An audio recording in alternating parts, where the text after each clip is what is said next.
ඔබ දැක්කා පහුගිය දවසේ පොලිස්පති පාර්ලිමේන්තුවට ගිහිල්ලා විපක්ෂ මන්ත්‍රීලත් එක්ක සාකච්ඡා කරනවා. ජනාධිපතිගේ අතේලු විපක්ෂ මන්ත්‍රීලගේ ආරක්ෂාව. ඔහු කියනවා president or government cannot take political decisions on opposition MP security.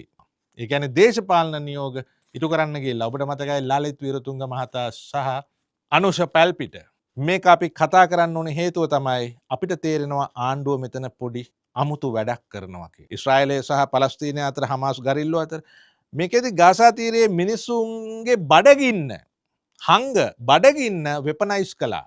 ඒ අස්සේ ආනන්ද විජේපාල කියනවා security situation stable minister rejects claims of threats to MPs. එයා ප්‍රතික්ෂේප කරනවා මේ මන්ත්‍රීලට විශේෂයෙන් විපක්ෂයේ මන්ත්‍රීලට තර්ජන තියෙනවායි කියන එක.